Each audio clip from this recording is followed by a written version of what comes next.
Welcome back to my channel. ಎಲ್ಲರೂ ಹೇಗಿದ್ದೀರಾ? ಎಲ್ಲರೂ ಚೆನ್ನಾಗಿದ್ದೀರಾ ಅಂತ ಅಂದ್ಕೊಂಡಿದ್ದೀನಿ. ಈ ಯೂಟ್ಯೂಬ್ ಜರ್ನಿಯಲ್ಲಿ ಇದು ನನ್ನ ಮೊದಲನೇ ವಿಡಿಯೋ ಆಗಿರುತ್ತೆ. ಸೊ ಇದಕ್ಕೆ ನಿಮ್ಮ ಸಪೋರ್ಟ್ ನಂಗೆ ತುಂಬಾ ಮುಖ್ಯ. ನಿಮ್ಮ ಪ್ರೀತಿ ಆಶೀರ್ವಾದ ನನಗೆ ಸದಾ ಇರಬೇಕು. ಸೊ ಈ ವಿಡಿಯೋ ಯಾರೆಲ್ಲ ನೋಡ್ತಾ ಇದ್ದೀರಾ ಪ್ಲೀಸ್ ಸಬ್ಸ್ಕ್ರೈಬ್ ಮಾಡ್ಕೊಳ್ಳಿ. ಈ ವಿಡಿಯೋ ಇಷ್ಟ ಆದಲ್ಲಿ ಲೈಕ್ ಮಾಡಿ, ಶೇರ್ ಮಾಡಿ, ಕಮೆಂಟ್ ಮಾಡಿ. ಹಾಗೆ ಈ ವಿಡಿಯೋನ ಕೊನೆ ತನಕ ಸ್ಕಿಪ್ ಮಾಡದೆ ದಯವಿಟ್ಟು ನೋಡಿ. ಸೊ ಇದು ನಾನು ಸಂಡೇ ಮಾಡಿರುವಂತಹ ವ್ಲಾಗ್. ಸೊ ಸಂಡೇ ಅಂದರೆ ಎಲ್ಲರಿಗೂ ಹಾಲಿಡೇ ಅಲ್ವಾ ಗೈಸ್. ಸೊ ನಮ್ಮ ಫ್ಯಾಮಿಲಿಯಲ್ಲಿ ಎಲ್ಲರೂ ಮನೇಲಿರೋದ್ರಿಂದ ನಾವೆಲ್ಲ ನಂಜನಗೂಡಿಗೆ ಹೋಗೋಣ ಅಂತ ಹೇಳಿ ಪ್ಲ್ಯಾನ್ ಮಾಡಿಕೊಂಡು ಮನೆಯೆಲ್ಲ ಕ್ಲೀನ್ ಮಾಡಿ ಫ್ರೆಶ್ ಅಪ್ ಆಗಿ ಮನೇಲಿ ಪೂಜೆ ಮುಗಿಸ್ಕೊಂಡು ನಂಜನಗೂಡು ಕಡೆ ಹೊರಟಿದ್ದೀವಿ. ಸೊ ಇವಾಗ ಆಲ್ರೆಡಿ 6:30 ಆಗಿದೆ. ಆಲ್ರೆಡಿ ಬೆಂಗಳೂರಲ್ಲಿ ಸನ್ ರೈಸ್ ಆಗ್ತಾ ಇದೆ. ಸೊ ನಾವು ಕೂಡ ಹೊರಟಿದ್ದೀವಿ. ನಾವಲ್ಲಿ ರೀಚ್ ಆಗೋಕ್ಕೆ 3 hours ಬೇಕೇ ಬೇಕು. ಹಾಗಾಗಿ 6:30 ಬಿಟ್ಟರೆ ಅಟ್ಲೀಸ್ಟ್ 9:30 10 ಒಳಗಡೆ ಅಲ್ಲಿ ರೀಚ್ ಆಗ್ಬೋದು. ಸೊ ನಿಮ್ಮನ್ನು ಕರ್ಕೊಂಡು ಹೋಗ್ತಾ ಇದ್ದೀನಿ, ಬನ್ನಿ ಗಾಯ್ಸ್. ನಾನು ಹೇಳ್ದಂಗೆ ಇಲ್ಲಿ ರೀಚ್ ಆಗೋ ಅಷ್ಟರಲ್ಲಿ 9:30 ಆಗಿತ್ತು. ಸೊ ಆಲ್ರೆಡಿ ಎಷ್ಟು ಜನ ಬಂದಿದ್ದಾರೆ ನೀವೇ ನೋಡಿ ಗೈಸ್. ಆದರೆ ನಂಜನಗೂಡಲ್ಲಂತೂ ಬಿಸಿಲೇ ಇಲ್ಲ ಯಪ್ಪ, ಫುಲ್ ಮೋಡ ಇದೆ ಗೈಸ್, ನೀವೇ ನೋಡ್ತಾ ಇರ್ಬೋದು. ಹಾಗೆ ಈ ನದಿ ಬಗ್ಗೆ ಹೇಳೋದಾದರೆ ಇದು ಕಾವೇರಿ ನದಿಯ ಉಪನದಿ ಆಗಿರುವಂತಹ ಕಪಿಲಾ ನದಿ. ಎಲ್ಲರಿಗೂ ಗೊತ್ತಿರುತ್ತೆ ಇದು ಕಪಿಲಾ ನದಿ ಅಂತ. ಮತ್ತು ಈ ನದಿಯಲ್ಲಿ ವೃಶ್ಚಿಕ ಮಾಸ ಅಂದರೆ ನವೆಂಬರ್ ಟು ಡಿಸೆಂಬರ್ ಮಿಡಲಲ್ಲಿ ಬರುತ್ತೆ. ಆ ಟೈಮಲ್ಲಿ ಎಲ್ಲ ಪುಣ್ಯತೀರ್ಥಗಳು ಕಪಿಲಾ ನದಿಯಲ್ಲಿ ಸೇರೋದ್ರಿಂದ ನಾವಿಲ್ಲಿ ಸ್ನಾನ ಮಾಡಿದ್ರೆ ತುಂಬಾ ಪುಣ್ಯ ಬರುತ್ತೆ ಅಂತ ಹಿಂದಿನವರೆಲ್ಲ ಹೇಳ್ತಾ ಇದ್ರು. ಸೊ ಇವಾಗ ಕೈಕಾಲು ಮುಖ ತೊಳ್ಕೊಂಡು ನಾವು ದೇವಸ್ಥಾನ ಕಡೆ ಹೊರಡ್ತೀವಿ. ನೆಕ್ಸ್ಟ್ ಈ ದೇವಸ್ಥಾನದ ಬಗ್ಗೆ ಹೇಳೋದಾದರೆ ನಂಜನಗೂಡು ದೇವಸ್ಥಾನ, ಇದನ್ನು ಶ್ರೀಕಂಠೇಶ್ವರ ದೇವಸ್ಥಾನ ಅಂತಲೂ ಕೂಡ ಕರೀತಾರೆ. ಇದು ಕರ್ನಾಟಕ ರಾಜ್ಯದ ದಕ್ಷಿಣ ಭಾರತದ ಹಿಂದೂ ದೇವಾಲಯವಾಗಿದೆ. ಇದಕ್ಕೆ ಇನ್ನೊಂದು ಹೆಸರು ದಕ್ಷಿಣ ಕಾಶಿ ಅಂತಲೂ ಇದೆ. ಮತ್ತು ಈ ದೇವಸ್ಥಾನ ನಮ್ಮ ರಾಜ್ಯದಲ್ಲೇ ಪ್ರಥಮ ಸ್ಥಾನ ಪಡ್ಕೊಂಡಿದೆ. ಹಾಗೆ ಈ ದೇವಸ್ಥಾನದ ಬಗ್ಗೆ ನಾನು ಯೂಟ್ಯೂಬಲ್ಲಿ ಒಂದು ವಿಡಿಯೋ ನೋಡಿದ್ದೆ, ಆ ವಿಷಯನೂ ಕೂಡ ನಿಮ್ಮ ಹತ್ರ ಶೇರ್ ಮಾಡ್ಕೋತೀನಿ. ಇಲ್ಲಿ ಆಗಿನ ಕಾಲದಲ್ಲಿ ಸಮುದ್ರ ಮಂಥನದ ಸಮಯದಲ್ಲಿ ದೇವತೆಗಳು ಮತ್ತು ರಾಕ್ಷಸರು ಮಂಥನ ಮಾಡುತ್ತಿದ್ದಾಗ ಮೊದಲು ಬಂದಿದ್ದೆ ಹಾಲಾಹಲ ಅಂದರೆ ವಿಷ. ಇದರ ತಾಪಮಾನ ತಡ್ಕೊಳ್ಳೋಕ್ಕಾಗ್ದೇ ಪ್ರಪಂಚ ನಾಶ ಆಗ್ತಾ ಇರುವಾಗ ಆ ಶಿವನು ವಿಷನ ಕುಡಿತಾರಂತೆ. ಆಗ ಪಾರ್ವತಿ ದೇವಿ ಏನು ಮಾಡ್ತಾರೆ, ಈ ನಂಜನ್ನು ಅಂದರೆ ವಿಷವನ್ನು ಶಿವನ ಕಂಠದಲ್ಲೇ ಬಂಧಿಸ್ತಾರಂತೆ. ಹಾಗಾಗಿ ನಂಜನ್ನು ಉಂಡ ಶಿವನಿಗೆ ನಂಜುಂಡ ಮತ್ತು ನಂಜಾಗಿದ್ದ ಕಂಠಕ್ಕೆ ಶ್ರೀಕಂಠ ಅಂತ ಹೆಸರು ಬರುತ್ತೆ. ಮತ್ತು ಈ ದೇವಸ್ಥಾನದಲ್ಲಿ ಇರುವ ಲಿಂಗಕ್ಕೆ ನಂಜುಂಡೇಶ್ವರ ಅಥವಾ ಶ್ರೀಕಂಠೇಶ್ವರ ಅಂತಲೂ ಕೂಡ ಕರೀತಾರೆ. ಹಾಗೆ ಇದು ಶಿವನಿಗೆ ಪ್ರಿಯವಾದಂತಹ ಬಿಲ್ಪತ್ರ ಎಲೆಗಳು. ಇದನ್ನು ಶಿವನ 3 ಕಣ್ಣಿಗೂ ಸಹ ಹೋಲಿಕೆ ಮಾಡ್ತಾರೆ. ಹಾಗೆ ಇದರ ತುದಿನ ತ್ರಿಶೂಲದ ತುದಿಗೆ ಹೋಲಿಕೆ ಮಾಡ್ತಾರೆ. ಇನ್ನೊಂದು ಇದರ ಸಂಕೇತ ಏನಪ್ಪ ಅಂದರೆ ನಮ್ಮ ಬ್ರಹ್ಮಾಂಡವನ್ನು ಆಳ್ತಾ ಇರುವಂತಹ ಅಧಿಪತಿಗಳಾದ ಬ್ರಹ್ಮ ವಿಷ್ಣು ಮಹೇಶ್ವರರ ಸಂಕೇತವಾಗಿದೆ ಅಂತಲೂ ಕೂಡ ಕರೀತಾರೆ. ಮತ್ತು ಈ ಹೂವಿನ ಗಿಡ ಒಂಥರ ವಿಶೇಷವಾಗಿದೆ. ನನಗಿದ್ರ ಬಗ್ಗೆ ಅಷ್ಟು ಗೊತ್ತಿಲ್ಲ. ಯಾರಾದರೂ ಗೊತ್ತಿದ್ದರೆ ಕಮೆಂಟ್ ಸೆಕ್ಷನಲ್ಲಿ ಕಮೆಂಟ್ ಮಾಡಿ.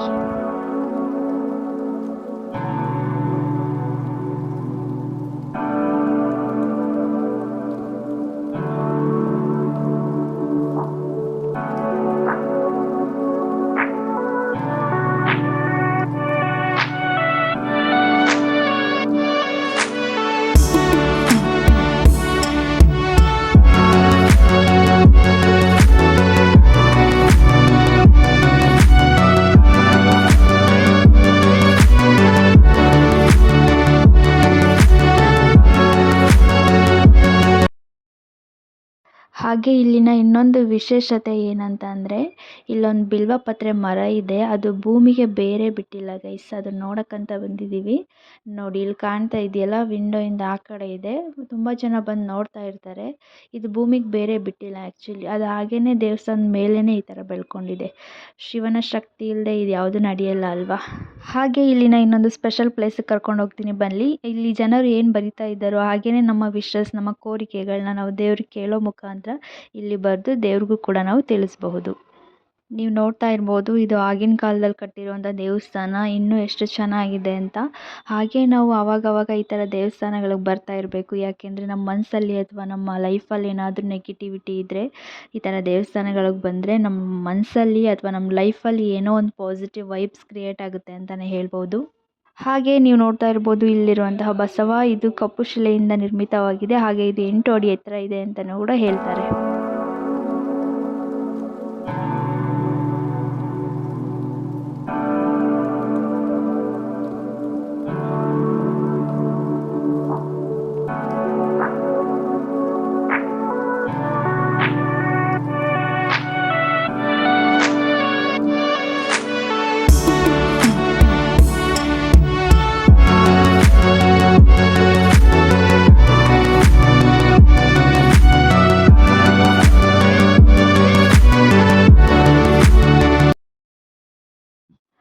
ನಾವು ದರ್ಶನ ಮುಗಿಸ್ಕೊಂಡು ಹೊರಗಡೆ ಬರೋ ಅಷ್ಟರಲ್ಲಿ 12:30 ಆಗಿತ್ತು.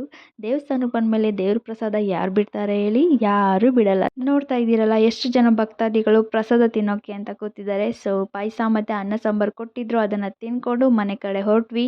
ಬೇಕಾದ್ರೆ ಈ ಜಂಬು ನೇರಳೆ ಕಾಣಿಸ್ತು. ಈ ಜಂಬು ನೇರಳೆ ಯಾರಿಗಿಷ್ಟ ಇಲ್ಲ ಹೇಳಿ? ಈ ಸೀಸನಲ್ಲಿ ಇದು ಬಂದರೆ ಎಲ್ಲರ ಬಾಯಲ್ಲೂ ನೀರು ಬರುತ್ತೆ. ಸೊ ಅದನ್ನು ತಗೊಂಡ್ಬೇಕಾದ್ರೆ ಈ ಶಿವನ ನೋಡಲಿಲ್ಲ ಅಂದರೆ ದರ್ಶನನೇ ಕಂಪ್ಲೀಟ್ ಆಗಲ್ಲ. ಸೊ ನೋಡಿಕೊಂಡು ಒಂದೆರಡು ಫೋಟೋಸ್ ತಗೊಂಡು ಮನೆ ಕಡೆ ಹೊರಟ್ವಿ.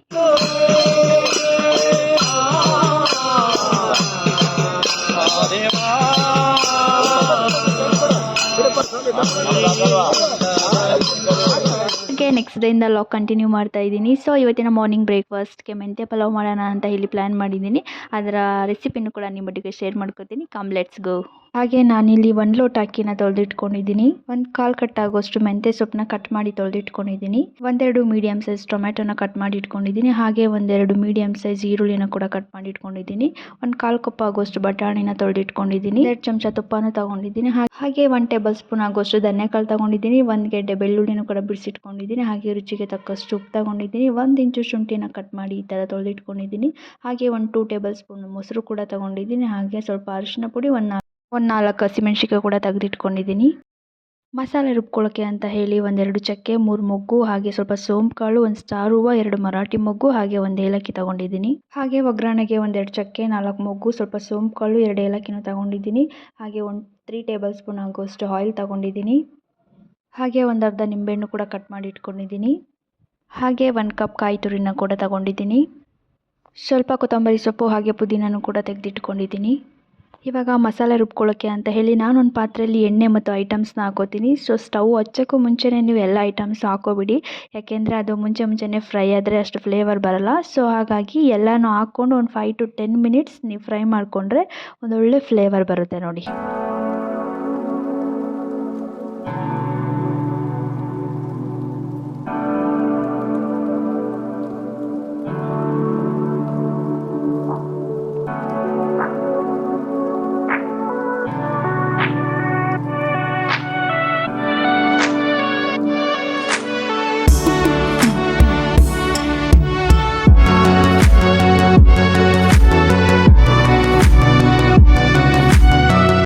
ಇವಾಗ ಇದನ್ನು ರುಬ್ಬಿ ಸೈಡಲ್ಲಿ ಇಟ್ಕೋಬೇಕು. ನೆಕ್ಸ್ಟ್ ಒಂದು ಕುಕ್ಕರಲ್ಲಿ ನಾವು ತಗೊಂಡಿರುವಂತಹ ಎಣ್ಣೆ ಮತ್ತು ತುಪ್ಪನ ಹಾಕೋಬೇಕು. ಇದು ಬಿಸಿ ಆದಮೇಲೆ ನಾವೇನು ಸ್ಪೈಸಸ್ ತೊಗೊಂಡಿದ್ವಿ ಅದನ್ನು ಇದರಲ್ಲಿ ಹಾಕೋಬೇಕು. ಸ್ವಲ್ಪ ಚೆನ್ನಾಗಿ ಹಾಗೆಯೇ ಫ್ರೈ ಮಾಡ್ಕೊಳ್ಳಿ. ಫ್ರೈ ಆದ ನಂತರ ಕಟ್ ಮಾಡಿ ಇಟ್ಕೊಂಡಿರೋಂತಹ ಈರುಳ್ಳಿನ ಸೇರಿಸ್ಕೋಬೇಕಾಗುತ್ತೆ. ಇದನ್ನು ಒಂದು 5 ನಿಮಿಷ ಫ್ರೈ ಮಾಡ್ಕೊಳ್ಳಿ, ಈರುಳ್ಳಿ ಕಲರ್ ಚೇಂಜ್ ಆಗೋ ತನಕ. ನಂತರ ಈರುಳ್ಳಿ ಫ್ರೈ ಆದಮೇಲೆ ಟೊಮೆಟೊನೂ ಕೂಡ ಸೇರಿಸ್ಕೊಳ್ಳಿ. ಇದನ್ನು ಕೂಡ ಚೆನ್ನಾಗಿ ಒಂದು 5 ನಿಮಿಷ ಸಾಫ್ಟ್ ಆಗೋ ತನಕ ಫ್ರೈ ಮಾಡ್ಕೊಳ್ಳಿ. ಇದು ಕೂಡ ಚೆನ್ನಾಗಿ ಫ್ರೈ ಆದಮೇಲೆ ಕಟ್ ಮಾಡಿ ಇಟ್ಕೊಂಡಿರುವಂತಹ ಮೆಂತ್ಯ ಸೊಪ್ಪನ್ನು ಕೂಡ ಇದಕ್ಕೆ ಸೇರಿಸ್ಕೊಳ್ಳಿ. ಇದನ್ನು ಕೂಡ ಒಂದು 5 ನಿಮಿಷ ಚೆನ್ನಾಗಿ ಎಣ್ಣೆಯಲ್ಲಿ ಫ್ರೈ ಮಾಡ್ಕೊಳ್ಳಿ. ಇದು ಫ್ರೈ ಆದ ನಂತರ ಬಟಾಣಿನೂ ಕೂಡ ಆ್ಯಡ್ ಮಾಡ್ಕೊಳ್ಳಿ. ಇದನ್ನು ಸ್ವಲ್ಪ ಹೊತ್ತು ಫ್ರೈ ಮಾಡಿಕೊಂಡು ಆಮೇಲೆ ಸ್ವಲ್ಪ ಅರಿಶಿನ ಪುಡಿ ಹಾಗೂ ಸಾಲ್ಟ್ನು ಕೂಡ ಆ್ಯಡ್ ಮಾಡಿಕೊಂಡು ಇನ್ನೊಂದು ಸಲ ಚೆನ್ನಾಗಿ ಮಿಕ್ಸ್ ಮಾಡ್ಕೊಳ್ಳಿ. ಇವಾಗ ರುಬ್ಬಿಟ್ಕೊಂಡಿರುವಂತಹ ಮಸಾಲೆನೂ ಕೂಡ ಇದಕ್ಕೆ ಸೇರಿಸ್ಕೊಂಡು ಇನ್ನೊಂದು ಸಲ ಚೆನ್ನಾಗಿ ಮಿಕ್ಸ್ ಮಾಡ್ಕೊಳ್ಳಿ.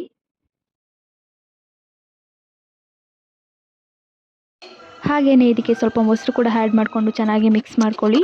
ಹಾಗೆ ನೆನೆಸಿಟ್ಟಿರುವಂತಹ ಅಕ್ಕಿನ ಸೇರಿಸ್ಕೊಂಡು ಚೆನ್ನಾಗಿ ಮಿಕ್ಸ್ ಮಾಡ್ಕೋಬೇಕಾಗುತ್ತೆ. ಸೊ ನಾನಿಲ್ಲಿ 1 ಲೋಟ ಅಕ್ಕಿನ ತೊಗೊಂಡಿರೋದ್ರಿಂದ 1/4 ನೀರು ಮಾತ್ರ ಹಾಕೋತೀನಿ. ಸೊ ಇದು ಮನೆ ಅಕ್ಕಿ ಆಗಿರೋದ್ರಿಂದ ನಾನು ಹಿಂಗೆ ಮಾಡ್ಕೋತೀನಿ.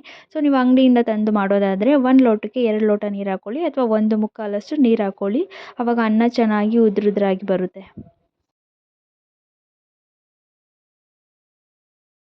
ಸೊ ನಂತರ ಎಲ್ಲನೂ ಇನ್ನೊಂದು ಸಲ ಮಿಕ್ಸ್ ಮಾಡಿಕೊಂಡು ಟೇಸ್ಟ್ ನೋಡ್ಕೊಳ್ಳಿ, ಉಪ್ಪು ಖಾರ ಕರೆಕ್ಟಾಗಿದೆಯಾ ಅಂತ ಹೇಳಿ. ಸಪೋಸ್ ಏನಾದರೂ ಕಡಿಮೆ ಇದ್ದರೆ ನೀವು ಇವಾಗಲೇ ಹಾಕ್ಕೊಂಡು ಇದು ಮಾಡ್ಬೋದು. ನಂತರ ಕುಕ್ಕರ್ಲಿನ ಕ್ಲೋಸ್ ಮಾಡಿ 1-2 ವಿಸಲ್ ಬರ್ಸ್ಕೊಂಡ್ರೆ ಸಾಕು, ಮೆಂತ್ಯ ಪಲಾವ್ ರೆಡಿ.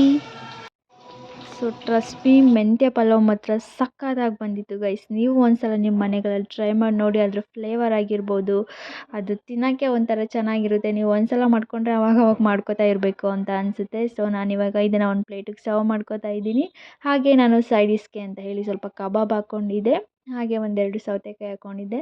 ಸೊ ಇದನ್ನು ನಾನು ನಮ್ಮ ಮನೆಯವ್ರಿಗೆ ಹಾಕ್ಕೊಡ್ತೀನಿ. ನೀವು ಒಂದ್ಸಲ ನಿಮ್ಮ ಮನೆಗಳಲ್ಲಿ ಟ್ರೈ ಮಾಡಿ ನೋಡಿ, ಹೇಗೆ ಬಂತು ಅಂತ ಕಮೆಂಟ್ ಸೆಕ್ಷನಲ್ಲಿ ಕಮೆಂಟ್ ಮಾಡಿ. Thank you all.